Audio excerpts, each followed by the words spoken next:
पहले 10-10 करोड़ रुपए देकर विधायकों को खरीदने की कोशिश की गई, लेकिन जब राहुल के विधायकों को खरीद नहीं पाई भारतीय जनता पार्टी, जब राहुल के विधायकों को खरीद नहीं पाए मोदी और अमित शाह, तो उसके बाद एक ही सहारा बचता है और वो सहारा होता है ज्ञानेश कुमार का चुनाव आयोग।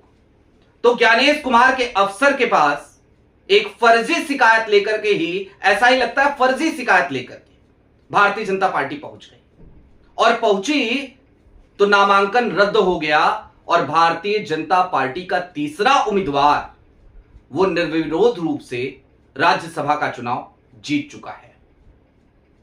नतीजे आएंगे 18 तारीख को, लेकिन एक सीट पर भारतीय जनता पार्टी जीत दर्ज कर चुकी है। इस वक्त की बड़ी खबर है ये मीनाक्षी नटराजन के नामांकन के रद्द होने की, लेकिन इसके साथ ही साथ झारखंड से भी एक बड़ी खबर आ रही है और आज खुल करके जरा पोस्टमार्टम करेंगे।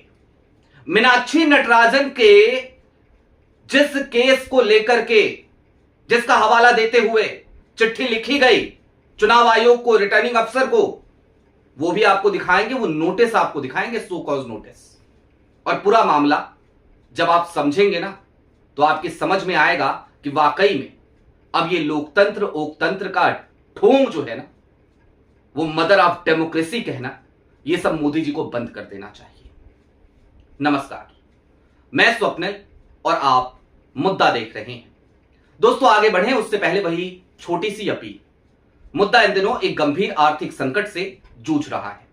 एक तरफ जहां हमारे मेन बैंक अकाउंट्स बीते लंबे समय से फ्रीज चल रहे हैं, तो वहीं दूसरी तरफ हमारे 2.5 साल पुराने चैनल को हमसे लंबे समय तक छीन कर भी रखा गया था। ऐसे में डे टू डे ऑपरेशंस में मुद्दा को काफी मुश्किलों का सामना करना पड़ता है। लिहाजा आपसे गुजारिश है, यदि आप चाहें तो स्क्रीन पर दिख रहे क्यूआर कोड या फिर के नीचे दिख रहे यूपीआई नंबर के जरिए मुद्दा की छोटी छोटी मदद जरूर कीजिएगा, ताकि हमारी बेबाकी यूं ही बरकरार रहे। अब आगे बढ़ते हैं और जरा सिलसिलेवार तरीके से उन तमाम खबरों की तरफ चलते हैं। सबसे पहले तो इस वक्त की सबसे बड़ी खबर ही आपकी स्क्रीन पर है। जी हां, यही खबर, मीनाक्षी नटराजन, उनका नामांकन रद्द किया जा चुका है। रिटर्निंग ऑफिसर ने अपना फैसला सुना दिया है। कांग्रेस उम्मीदवार मीनाक्षी नटराजन का नामांकन रद्द। और सिर्फ रद्द हुआ है ऐसा नहीं है, रद्द हुआ है तो कब हुआ है? आज की तारीख में हुआ है। आज की तारीख कौन सी है आपको पता है? 9 तारीख, और 9 तारीख यानी कि नामांकन की आखिरी तारीख थी 8 तारीख। मीनाक्षी नटराजन ने अपना नामांकन पहले ही कर रखा था, लेकिन आपत्ति बाद में दर्ज कराई गई, आज दर्ज कराई गई, और आज जब दर्ज कराई गई तो नामांकन रद्द हो गया। लेकिन क्या वैलिड है इस नामांकन का रद्द होना? ये जब आप समझेंगे ना तो फिर आप चौंक जाएंगे। और क्यों कह रहा हूं ये, उस तरफ चलेंगे। उससे पहले मैं आपको जरा एक लेटर दिखा देता हूं। ये राहुल कोठारी हैं, प्रदेश महामंत्री। इन्होंने रिटर्निंग अफसर को चिट्ठी लिखी और उसमें शिकायत करी, आपत्ति दर्ज कराई कि श्रीमती मीनाक्षी नटराजन द्वारा नामांकन पत्र के साथ प्रस्तुत शपथ पत्र यानी कि फॉर्म 26 में आपराधिक प्रकरण के संबंध में जानकारी छिपाने, अपूर्ण जानकारी देने के संबंध में आपत्ति। और इन्होंने बकायदा बताया उसमें कि एक तथ्य संज्ञान में आया है कि ए श्रीलता वर्सेस कुंभम शिव कुमार रेड्डी और अदर्स, ये एक मामला है, और ये मामला है तेलंगाना का, हैदराबाद का। एक पूर्व कॉर्पोरेटर थी ए श्रीलता, उनका एक मामला था, और उस मामले से जुड़ी हुई थी मीनाक्षी नटराजन। कैसे जुड़ी हुई थी वो अभी आप जान लेंगे, और जब जान लेंगे तो फिर आप अपना माथा पीट लेंगे और फिर आप कहेंगे कि लोकतंत्र का ढोंग ही चल रहा है। लेकिन इन्होंने आपत्ति दर्ज कराई। अब जाहिर सी बात है, भारतीय जनता पार्टी के महामंत्री की आपत्ति चली जाए तो रिटर्निंग ऑफिसर की क्या मजाल और क्या बिसात। कैसे वो इग्नोर कर दे, कैसे भला वो छोड़ दे इस बात को, कैसे भला इस बात को वो जाने दे। तो उसने मीनाक्षी नटराजन का नामांकन फिलहाल रद्द कर दिया। महेश केवट जो तीसरे उम्मीदवार थे मध्य प्रदेश से भारतीय जनता पार्टी के, वो निर्विरोध रूप से चुनाव जीत चुके हैं।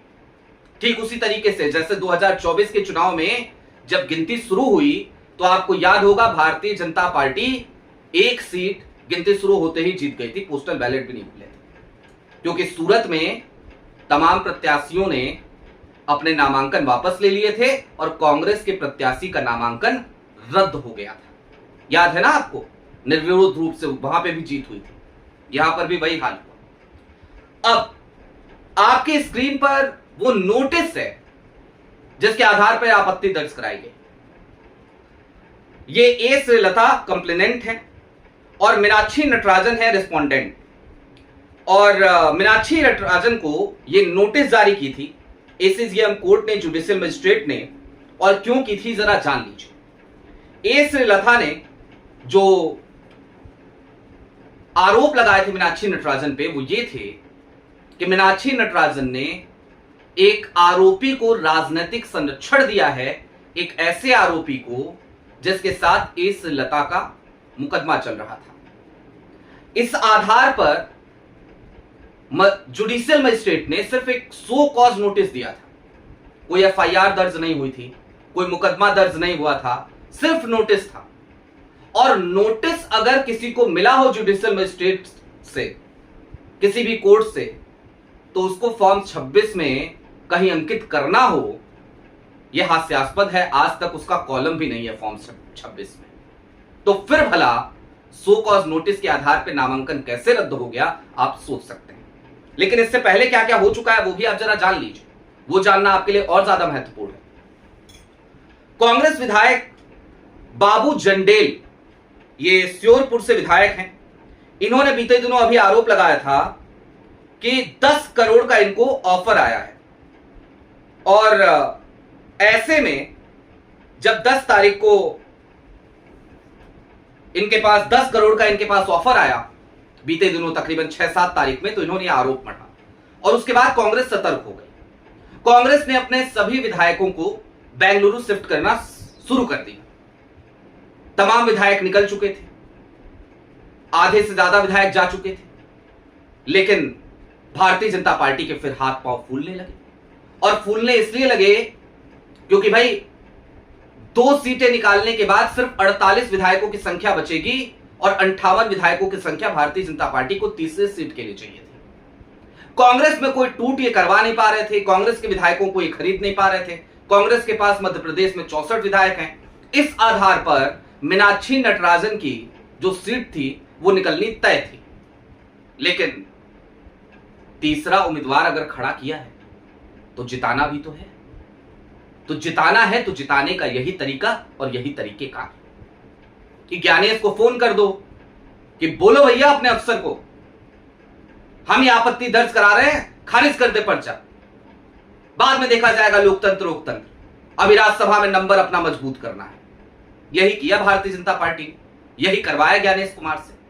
लेकिन अब दोस्तों ज्ञानेश कुमार के ऊपर ना नजर बना के रखने की जरूरत है। और क्यों है जरा जानिए। यही सेम मामला चल रहा है, यही सेम मामला झारखंड में।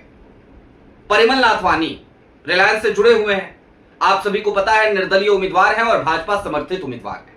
भाजपा ने उनका समर्थन कर दिया है। जीतने का आंकड़ा वहां भी भारतीय जनता पार्टी के पास नहीं था। गौरव बल्लभ ने भी नामांकन पत्र अपना खरीद लिया था, लेकिन नॉमिनेशन उन्होंने भरा नहीं क्योंकि भारतीय जनता पार्टी के पास आंकड़े नहीं थे, नंबर नहीं थे। और वहां पे भी झारखंड में भी तोड़ फोड़ करने की, खरीद फरोख्त की सारी कोशिशें करके हाथ रगड़ के रह गए थे, कुछ हो नहीं पा रहा था। तो परिमल नाथवानी आए, कहा कोई बात नहीं, मैं आता हूं, मैं लड़ता हूं, आ गए, भरा पर्चा। अब उनके पर्चे पर भी यही आपत्ति लगी है और उनके पर्चे पे जो आपत्ति लगी है ना वो ज्यादा खतरनाक है, क्योंकि मीनाक्षी नटराजन का जो पर्चा खारिज हुआ है, ये मामला तो हालांकि कोर्ट्स में जाएगा, अदालत में जाएगा, देखते हैं वहां से क्या फैसला आता है। लेकिन यहां पर जो मामला है ना परिमल नाथवानी का, इन्होंने एक तो इनके नाम में गड़बड़ी है, कहीं नाथवानी परिमल लिखा है, कहीं परिमल नाथवानी लिखा है। दूसरा, आपराधिक मामलों की जहां पर सूचना देनी होती है शपथ पत्र में, फॉर्म 26 में, वो पूरा कॉलम इन्होंने खाली छोड़ दिया है। बल्कि मैंने पता करने की कोशिश की कि क्या इनके खिलाफ कोई मुकदमा नहीं है, तो मुझे जो पता चला कि कुछ मुकदमे इनके खिलाफ भी हैं, जिनकी जानकारी इन्होंने नहीं दी है, छिपाई है। और निश्चित तौर पर अगर वाकई में ज्ञानेश कुमार का जो तंत्र है, जो सिस्टम है, वही सिस्टम जो नाच रहा है एक फोन कॉल पे, वही सिस्टम जो विपक्ष की आवाज नहीं सुनता, वही सिस्टम जो मतदाताओं के वोटों पर डकैती डाल रहा है, अगर उसके अंदर थोड़ा सा भी आंखों का पानी जिंदा होगा तो परिमल नाथवानी का नामांकन 11 तारीख तक रद्द हो जाएगा। लिहाजा 11 तारीख ये एक अल्टीमेटम की तरह है ज्ञानेश कुमार के लिए। ज्ञानेश कुमार को देखना होगा, साख तो वैसे ही जा चुकी है, साख बची उची नहीं, बिल्कुल नहीं बची है। और भारतीय जनता पार्टी के राज में साख की चिंता कहां है, किसको है भला? तो कुल मिलाकर इस वक्त की सबसे बड़ी खबर यही है दोस्तों कि राज्यसभा चुनाव में भारतीय जनता पार्टी अपनी आदतों से बाज नहीं आई। मध्य प्रदेश में खेला करने की पुरजोर कोशिश करने के बावजूद जब असफल होती नजर आई, हरियाणा जैसा मामला भी नहीं बन पाया जहां पर बड़ी मुश्किल से जीते थे कर्मवीर बौद्ध, तो फिर एक ही तरीका और तरीकेकार कि ज्ञानेश कुमार को फोन मिलाओ, ज्ञानेश कुमार को बताओ, समझाओ कि 3 उम्मीदवार उतारे हैं। नाक का सवाल है मोदी जी के, नाक ना कट जाए, क्योंकि अब तो उतार दिया है 3, तो जीतना तीनों को है। तो एक काम करो, जिसको सबसे बाद में उतारा है, जिसके जीतने की बिल्कुल संभावना नहीं है, यानी कि महेश केवट, उसको 18 तारीख को वोट जब पड़ेंगे तब पड़ेंगे, उसको अभी जिता दो। तो उसको जिता दिया गया। अब इसे आप लोकतंत्र कहेंगे तो कह लीजिए, इस लोकतंत्र पे गर्व करेंगे तो कर लीजिए, और मोदी जी जब इस देश को मदर ऑफ डेमोक्रेसी कहे, उस पर आपको तालियां बजानी हो तो बजाते रहिए। बहरहाल मुझे दीजिए इजाजत। ऐसे ही तमाम अपडेट्स, तमाम डेवलपमेंट्स के लिए जुड़े रहिए मुद्दा के साथ। चलते चलते फिर वही अपील, चैनल पे नए हूं तो सब्सक्राइब करते हुए जाइएगा, सक्षम हो तो मुद्दा की छोटी छोटी मदद जरूर कीजिएगा। बहुत शुक्रिया।